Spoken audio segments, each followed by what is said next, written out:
बिस्मिल्लाहिर्रहमानिर्रहीम। अस्सलाम वालेकुम स्टूडेंट, उम्मीद है कि आप सब खैरियत से होंगे। Today is very important lecture about the miscellaneous exercise of chapter number 1, जिसमें फर्स्ट क्वेश्चन है हमारे पास, in circle the correct option in the following.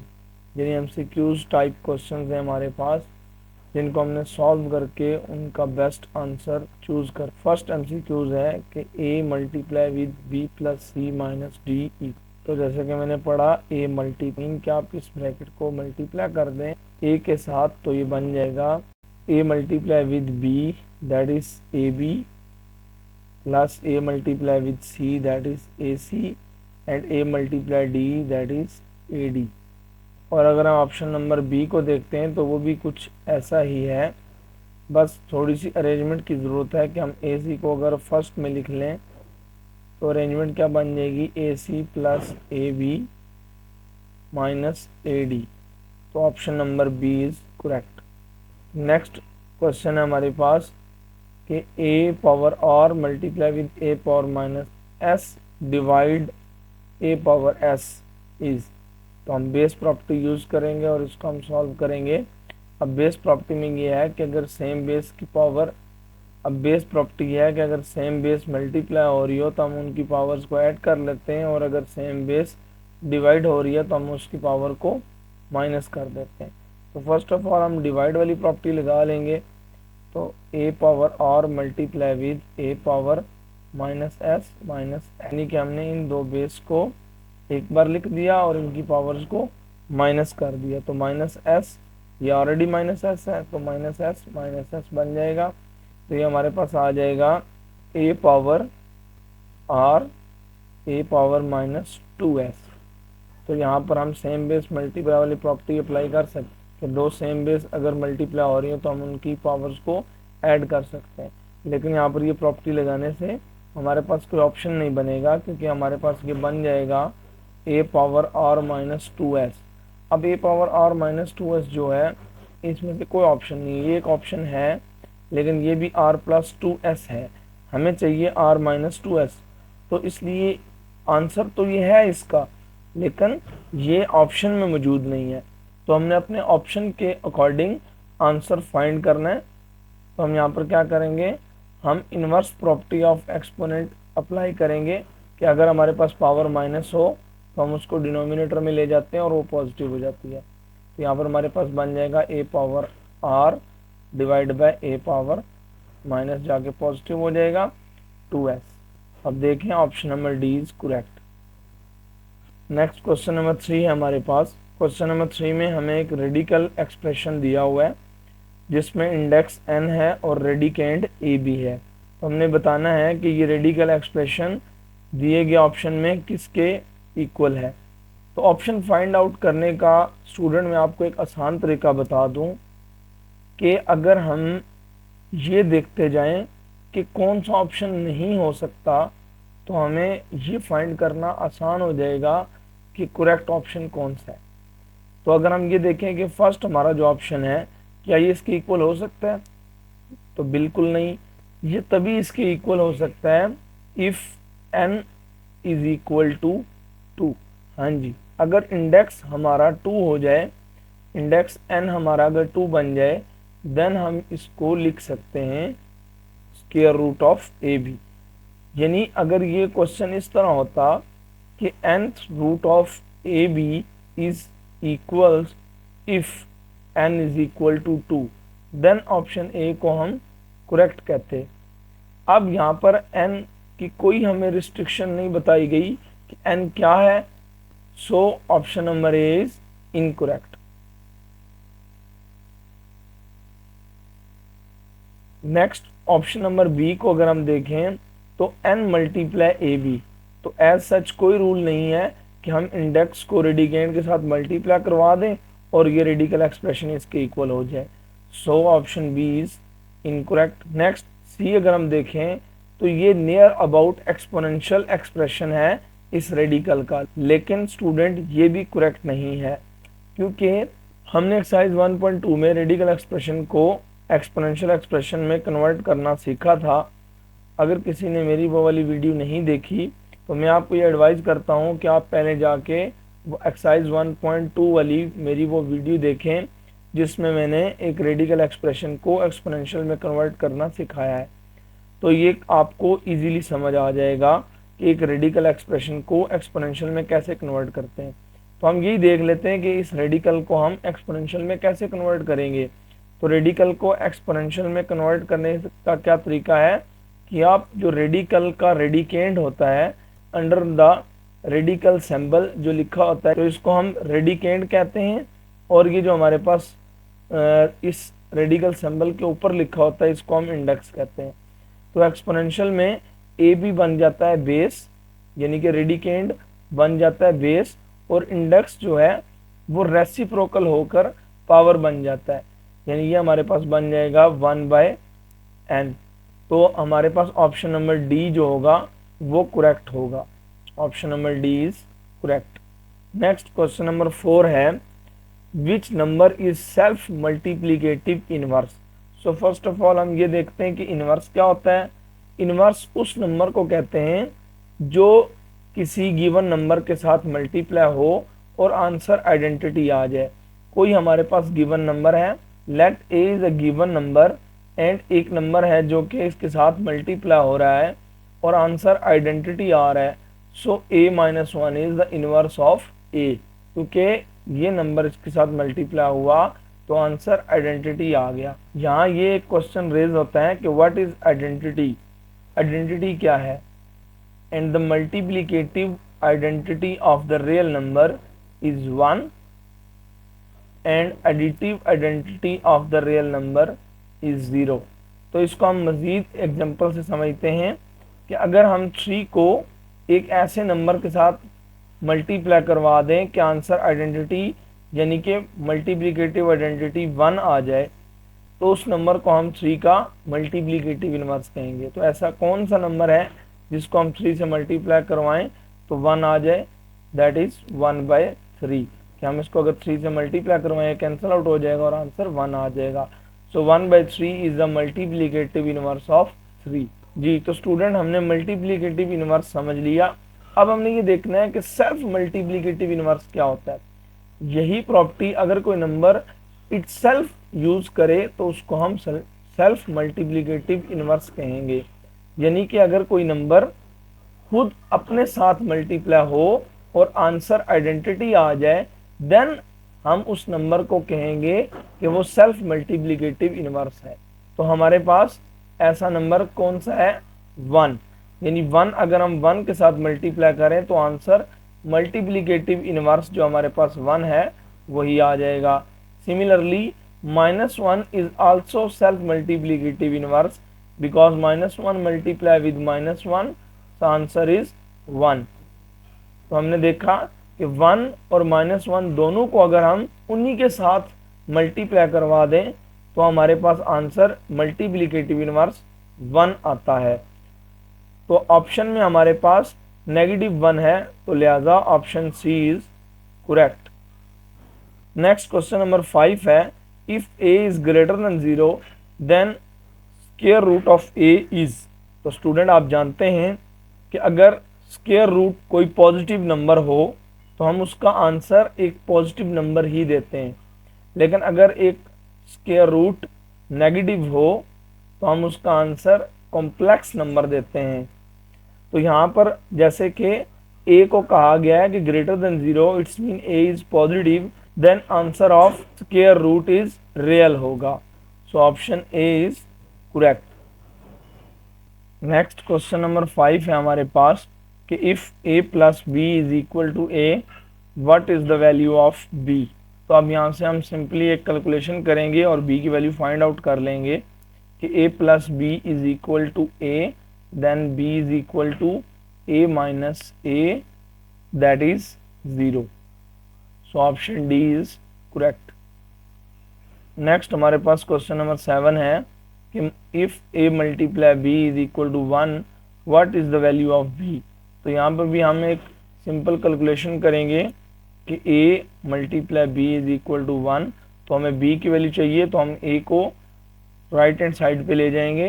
तो a मल्टीप्लाई हो रहा है लेफ्ट हैंड साइड पे, तो राइट हैंड साइड पे जाके डिवाइड हो जाएगा, तो b is equal to 1/a, तो option number C is correct.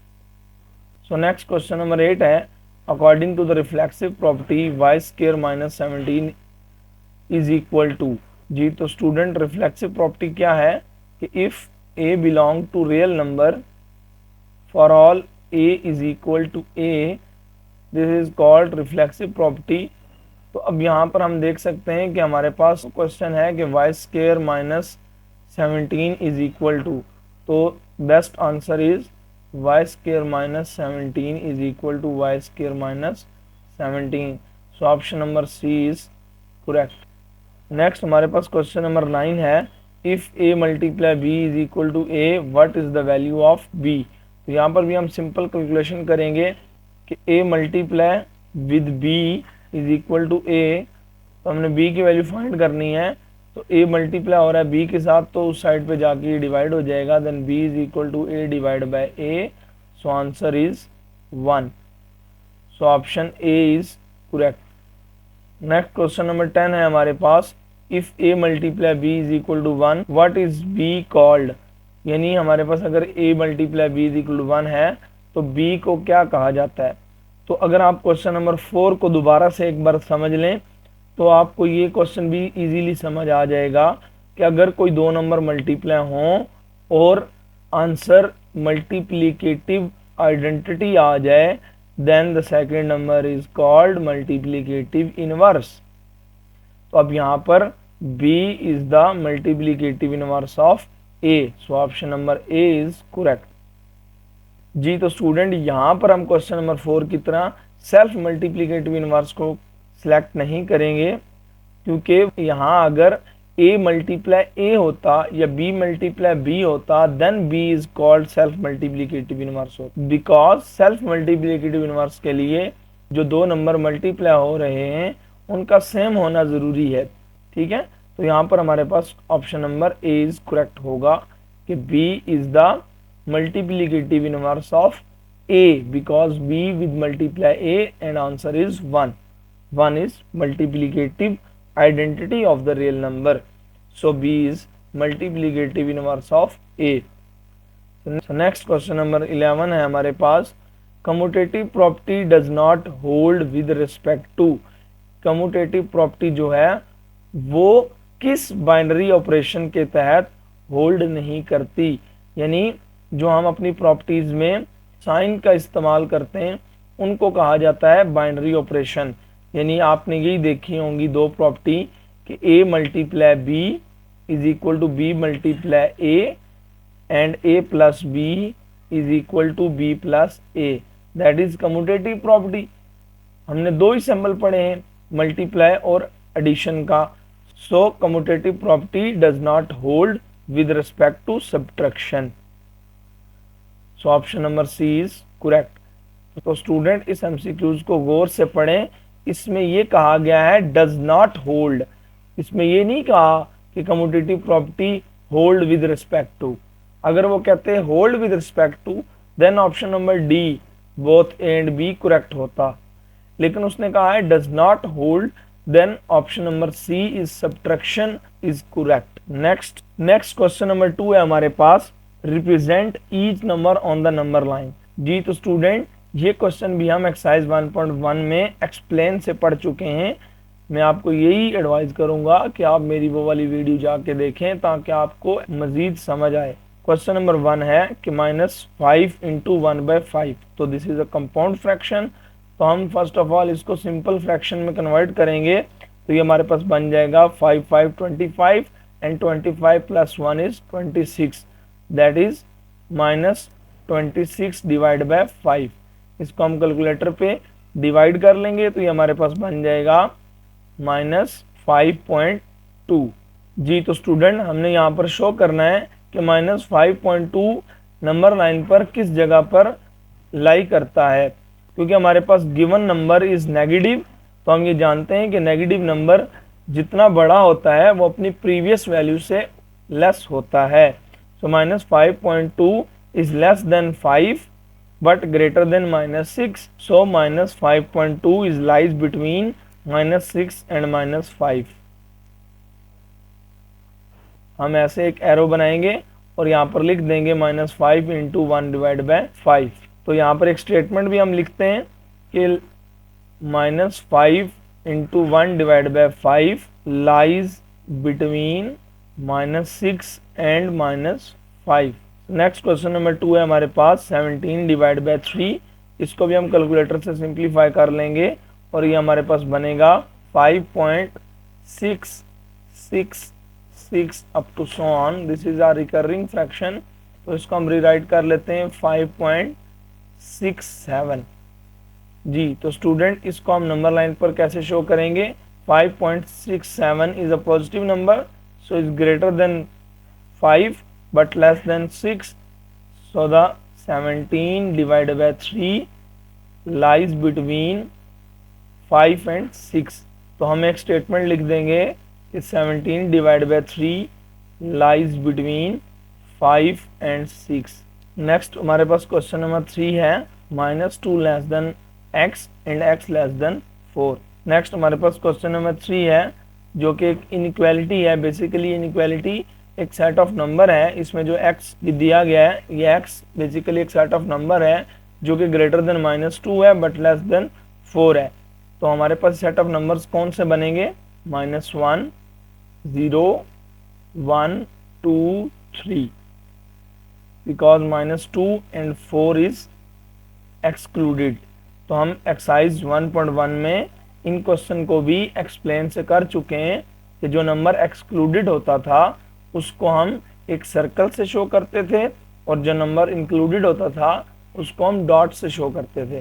तो -2 हमारे पास एक्सक्लूडेड है तो हम यहाँ पर एक सर्कल बना देंगे, और 4 हमारे पास एक्सक्लूडेड है तो हम यहाँ पर एक सर्कल बना देंगे, और इन बिटवीन ये जो हमारे पास नंबर्स हैं इनको हम एक लाइन से रिप्रेजेंट करते हैं। तो इन बिटवीन हम एक लाइन ड्रॉ कर देंगे। This representation on the number line is called a set of number greater than -2 and less than 4। Next हमारे पास क्वेश्चन नंबर 4 है जिसमें हमें एक और इनइक्वालिटी दी गई है जो कि x greater than and equal to 6 है। तो अगर हम ये देखें कि हमारे पास ये कौन से नंबर बनते हैं जो कि greater than 6 and equal to 6 हैं, तो हमारे पास ये नंबर बनते हैं 6 7 8 up to so on. This is infinite set of numbers. तो हम इसको नंबर लाइन पर कैसे शो करेंगे कि 6 इज इंक्लूडेड, तो हम 6 पे एक डॉट बना देंगे। तो इसको हम एक एरो के साथ रिप्रेजेंट करेंगे जो कि ये रिप्रेजेंट करेगा x 6 और 6 से बड़े तमाम नंबर। क्वेश्चन नंबर 3 है हमारे पास, right each exponential expression as in radical expression and simplify if possible। जैसे कि एक्सरसाइज 1.2 की क्लास में हमने एक्सप्लेन से ये कन्वर्जेशन पढ़ी थी कि एक एक्सपोनेंशियल एक्सप्रेशन को रेडिकल एक्सप्रेशन में कैसे कन्वर्ट किया जाता है। क्वेश्चन नंबर 1 है हमारे पास -2 पावर 4 डिवाइड बाय 5। तो रेडिकल एक्सप्रेशन में कन्वर्ट करने के लिए हम एक रेडिकल सिंबल बनाते हैं जिसमें बाहर इंडेक्स लिखा जाता है और अंदर रेडिकेंड लिखा जाता है।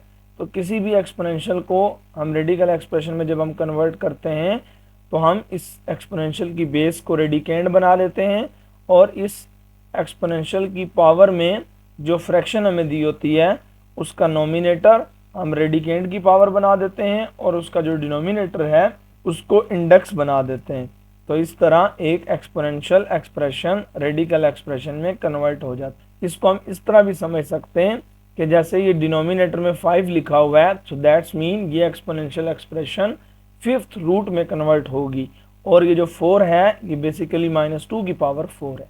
तो हम इस तरह भी इस कन्वर्जेशन को समझ सकते हैं। अब आगे लिखा हुआ है एंड सिंप्लीफाई इफ पॉसिबल। अगर ये सिंप्लीफाई हो सकता है तो इसको सिंप्लीफाई भी करना है हमने। तो जैसे कि -2 की पावर 4 को हम सिंप्लीफाई भी कर सकते हैं, तो हम इसको सिंप्लीफाई करेंगे तो ये हमारे पास बन जाएगा 5th root of -2 multiply -2 multiply -2 multiply -2। जी, तो ये हमारे पास बन जाएगा -2 -2 +2 and +2 -2 -8 and -8 multiply -2 is 16. So answer is 5th root of 16. Next question number 2 है -27 पावर 1/3। तो इसको हमने रेडिकल एक्सप्रेशन में कन्वर्ट करना है। तो इसको हम रेडिकल एक्सप्रेशन में कैसे कन्वर्ट करेंगे, जो बेस है उसको हम रेडिकल एक्सप्रेशन में रेडिकेंड लिख देंगे और पावर में जो नोमिनेटर है उसको रेडिकेंड की पावर लिख देंगे एंड जो डिनोमिनेटर है उसको इंडेक्स नोटेशन में लिख देंगे। जी तो स्टूडेंट जैसे कि 27 को मज़ीद आप सिंप्लीफाई कर सकते हैं। 27 की हम प्राइम फैक्टराइजेशन फाइंड कर लेंगे। 27 को हम 3 पे डिवाइड करेंगे। 3 9 ज़ा 27, 3 3 ज़ा 9 एंड 3 1 ज़ा 3। तो ये हमारे पास बन जाएगा क्यूब रूट ऑफ -3 पावर 3, यानी 27 को हम 3 रेज टू पावर 3 लिख सकते। जी तो स्टूडेंट यहाँ पर एक बात समझ लें कि ये माइनस जो है इस पावर के बेस में लिखेंगे, यानी -3 रेज टू पावर 3 लिखेंगे हम, क्योंकि जो माइनस था हमारे पास वो 27 के साथ था। तो जैसे 27 को 3 रेज टू पावर 3 लिखा है, सिमिलरली 3 रेज टू पावर 3 को भी -3 रेज टू पावर 3 लिख। जी तो स्टूडेंट यहाँ पर हम एक रेडिकल की प्रॉपर्टी अप्लाई करेंगे जिसमें रेडिकेंड की पावर और इंडेक्स अगर सेम हो जाए तो रेडिकेंड आंसर होता है। So answer is -3। Next question है हमारे पास square root of 16 raise to power 4। इसको हमने रेडिकल एक्सप्रेशन में कन्वर्ट करना है। जैसे कि 16 ऑलरेडी एक रेडिकल सिंबल में लिखा हुआ है, तो इसको हम रेडिकल एक्सप्रेशन में मज़ीद कन्वर्ट नहीं करेंगे, बल्कि इस रेडिकल एक्सप्रेशन को हम एक्सपोनेंशियल एक्सप्रेशन में कन्वर्ट कर देंगे और इसको सिंप्लीफाई करेंगे। तो सॉल्यूशन हमारे पास बन जाएगा 16 का हम प्राइम फैक्टराइजेशन फाइंड करेंगे। 2 8 ज़ा 16, 2 4 ज़ा 8 एंड 2 2 ज़ा 4 एंड 2 1 ज़ा 2, यानी हम 16 को लिख सकते हैं 2 raise to power 4 and whole raise to power 4। जैसे कि स्टूडेंट आपको पता है कि 4 के स्क्वायर को भी 16 कहा जाता है। 4 × 4 इज इक्वल टू 16। तो ये हमारे पास बन जाएगा 4 स्क्वायर रूट होल पावर 4। तो जैसे कि स्क्वायर रूट को कैंसिल आउट कर देगा, तो ये हमारे पास बन जाएगा 4 raise to power 4। 4 raise to power 4 को हम कैसे लिख सकते हैं, 4 टाइम 4, 4 × 4 × 4 × 4, that is 4 4 16, 16 4 ज़ा 64 and 64 4 ज़ा 256। सो आंसर इज 250। नेक्स्ट हमारे पास क्वेश्चन है cube root of -8 whole power 9। जी तो स्टूडेंट ये क्वेश्चन भी हमारे पास रेडिकल एक्सप्रेशन में लिखा हुआ है, सिर्फ रेज टू पावर 9 इसमें एक्स्ट्रा है, तो हम इसको सिंप्लीफाई कर लेते हैं।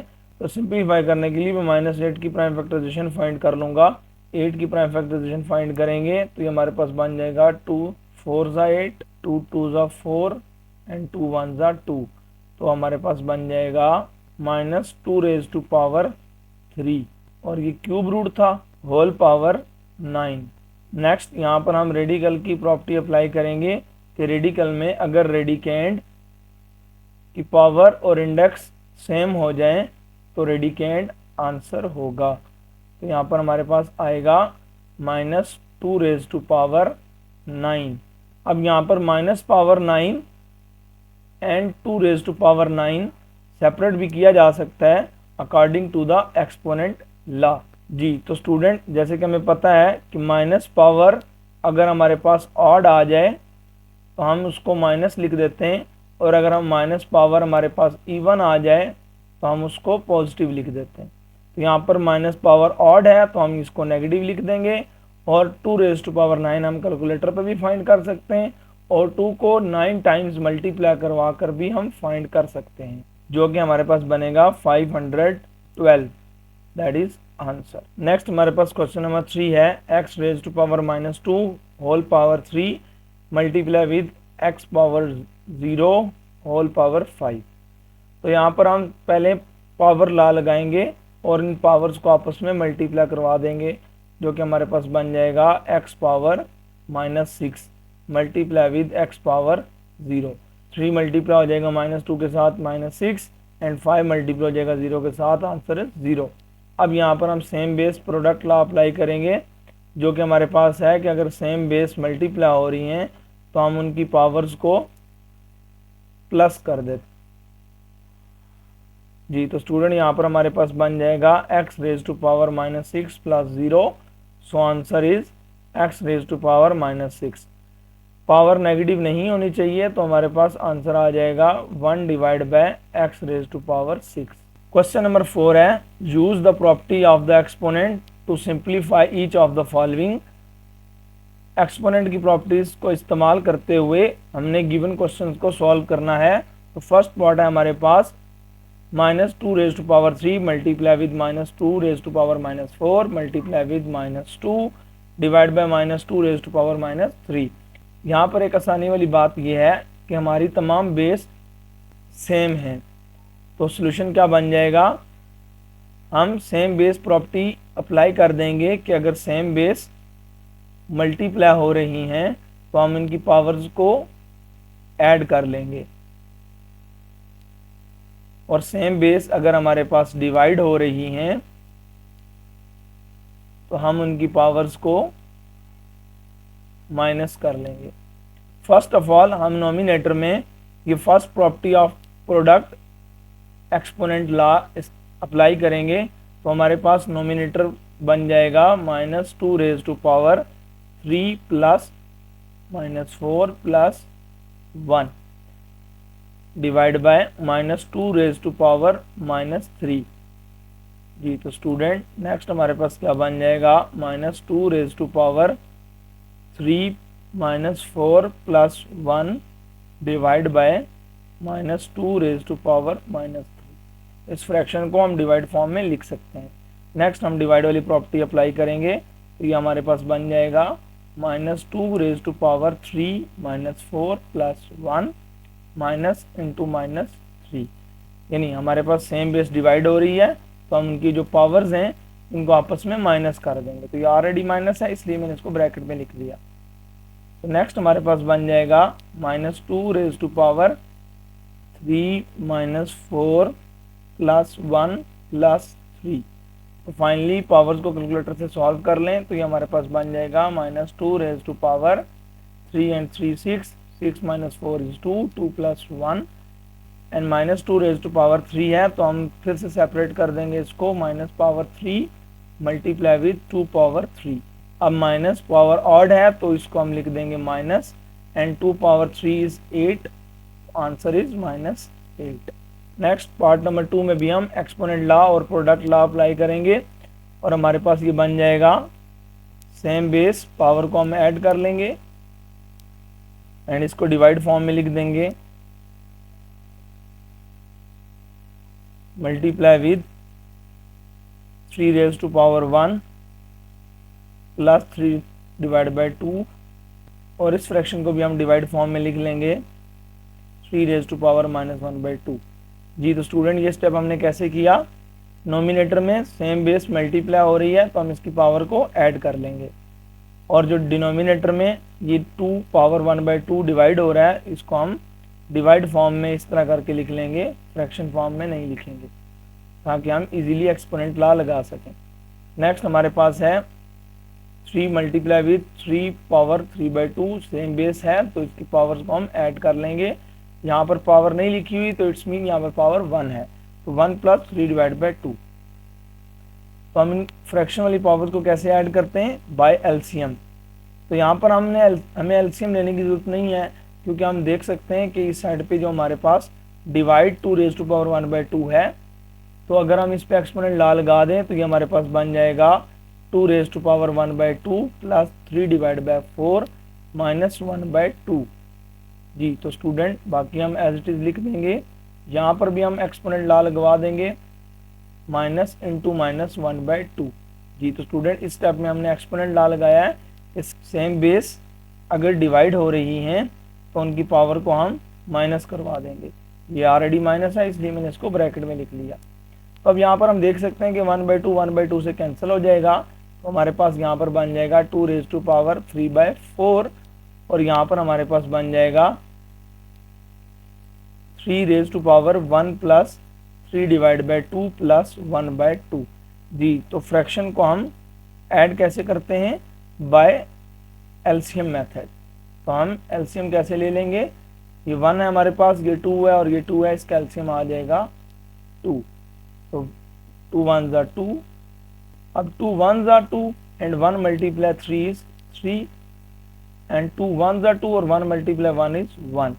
सो हमारे पास ये बन जाएगा 2⁻³ multiply with 3⁻2 + 3 1 6 6/2 that is 2⁻³ multiply with 3⁻3। तो अब हम इसको भी आंसर लिख सकते हैं और हमारे पास ये पावर सेम है 3 तो इसको हम होल पावर में भी लिख सकते हैं, 2⁻1/4 बन जाएगा और 3 × 3 होल पावर 3 आ जाएगा हमारे पास। और इसको रेडिकल फॉर्म में अगर हम लिखें तो ये हमारे पास बन जाएगा 3 × 4√2 होल पावर 3। ये भी हमारे पास आंसर ऑफ दिस क्वेश्चन है। नेक्स्ट क्वेश्चन नंबर 5 है, determine whether each statement is true और false if the false given an example of a number that show the statement is true. जी, तो हमने और ये भी बताना है कि अगर कोई स्टेटमेंट इनमें से फॉल्स है तो उसको ट्रू कैसे बनाया जाएगा। फर्स्ट हमारे पास स्टेटमेंट है, every rational number is an integer. Her rational number जो है वो एक इंटीजर है। जैसे कि आपको पता है कि इंटीजर किसको कहा जाता है? इंटीजर सेट होता है हमारे पास 0 ± 1 ± 2 अप टू सो ऑन। और रैशनल सेट हमारे पास होता है Q = P/Q फॉर्म में लिखते हैं and P and Q integers होते हैं हमारे पास and Q does not equal to 0 होता है हमारे पास and P and Q have no common factor. अच्छा, तो स्टूडेंट यहाँ पर देखें कि हमारे पास रैशनल नंबर होते हैं फ्रैक्शन फॉर्म में और इंटीजर होते हैं न्यूमेरिकल फॉर्म में, यानी होल डिजिट्स लिखे हुए होते हैं। तो अब बात किया यहाँ पर हमारे पास जो स्टेटमेंट है वो है every rational number is an integer. तो ये तो बात फॉल्स हो जाएगी क्योंकि every rational number is an integer नहीं होगा, क्योंकि हर रैशनल नंबर जो है वो फ्रैक्शन फॉर्म में होता है और फ्रैक्शन फॉर्म के बगैर भी होता है, यानी वो इंटीजर भी हो सकता है लेकिन एवरी रैशनल नंबर नहीं। बिकॉज देखें जैसे कि 2 is rational and 2 is also an integer. अब देखें कि 1/2 is rational but 1/2 is not integer, so every rational number is not an integer. अब इसको हम ट्रू इस तरह भी कर सकते हैं कि every rational number is not an integer, ये भी लिख सकते हैं।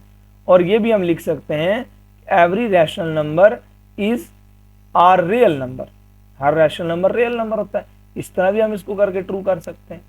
तो दोनों मेथड से हम इसको इस स्टेटमेंट को ट्रू भी बना सकते हैं कि इज नॉट इंटीजर भी लिख सकते हैं, इज आर रियल नंबर भी लिख सकते हैं। तो ये स्टेटमेंट बहरहाल फॉल्स है। नेक्स्ट सेकंड स्टेटमेंट है हमारे पास, every real number is an irrational. ये बात भी हमारे पास फॉल्स है।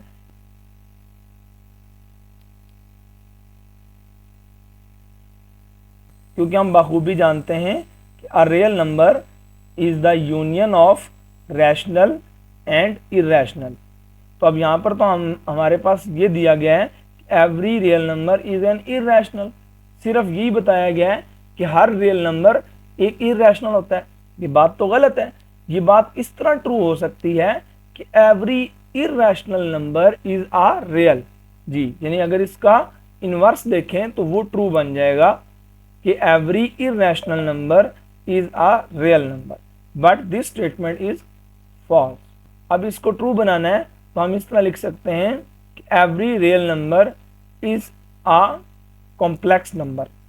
हर रियल नंबर एक कॉम्प्लेक्स नंबर, ठीक है, इस तरह हम लिख सकते हैं। बट ये स्टेटमेंट फॉल्स होगी या इसको हम ट्रू बनाने के लिए इस तरह भी लिख सकते हैं कि every real number is not irrational, हर रियल नंबर एक इरेशनल नहीं होता। नेक्स्ट स्टेटमेंट नंबर 3 है हमारे पास, every irrational number is a real. तो ये स्टेटमेंट ट्रू है, जैसे कि मैंने ऊपर आपको बताया कि real is equal to the union of rational and irrational. अब इसमें हम हर रैशनल को भी रियल कह सकते हैं, हर इरेशनल को भी रियल कह सकते हैं। ठीक है, हम ये कह सकते हैं कि every irrational number is a real number. So this statement is true. Next हमारे पास है every integer is a rational number. जी तो स्टूडेंट, जैसे कि आपने स्टेटमेंट नंबर 1 में भी समझा कि इंटीजर का सेट हमारे पास है 0 plus minus 1 plus minus 2 up to so on, and rational number हमारे पास है P एंड Q फॉर्म में, और P and Q both are integer. जी तो स्टूडेंट यहाँ पर देखें आप कि हमारे पास every rational number is not an integer, because rational number में फ्रैक्शन फॉर्म भी आएगी और सिंपल फॉर्म भी आएगी। ठीक है, यानी एक सिंपल होल नंबर भी आएगा, होल डिजिट भी आएगा और फ्रैक्शन फॉर्म भी आएगी। बट इंटीजर में हमारे पास सिंगल होल डिजिट्स हैं या नंबर हैं, हमारे पास फ्रैक्शन फॉर्म नहीं है। तो हम ये नहीं कह सकते every rational number is integer, but हम ये कह सकते हैं कि every integer is a rational, because जो डिजिट्स हैं वो रैशनल भी हैं। जैसे कि 1 एक रैशनल है, 0 एक रैशनल है, 2 एक रैशनल है, 3 एक रैशनल है, but 1/2 is not an integer. So every rational number is not integer. First statement, every rational number is an integer, मैंने कहा false, because 1/2 is rational but not integer. Clear? But अगर एक integer हमारे पास हो तो उसको हम रैशनल बता सकते हैं। हम कह सकते हैं रैशनल है, 0 एक रैशनल है, 1 एक रैशनल है, क्योंकि रैशनल में होल डिजिट होते हैं और फ्रैक्शन फॉर्म भी होती है, लेकिन इंटीजर में फ्रैक्शन फॉर्म नहीं होती। तो कंक्लूजन ये निकला, every integer is a rational. This statement is true. Next, every real number is either rational number और an irrational number. Great, true है हमारे पास, क्योंकि हमने ये देखा है कि real is the union of rational and irrational. तो कोई भी रियल नंबर होगा वो या तो रैशनल होगा या इरेशनल होगा। तो यही वो हमें स्टेटमेंट में बता रहा है कि every real number is either rational होगा और अ इरेशनल नंबर होगा। So this statement is also true. जी तो स्टूडेंट, ये थे आपके मिसलेनियस एक्सरसाइज नंबर 1 के क्वेश्चंस, और इन क्वेश्चंस की भी प्रैक्टिस करें और अपनी मिसलेनियस एक्सरसाइज नंबर 1 को कंप्लीट सॉल्व करें और इसकी प्रैक्टिस करें, दोस्तों में शेयर करें। दुआओं में याद रखिएगा। अल्लाह हाफिज।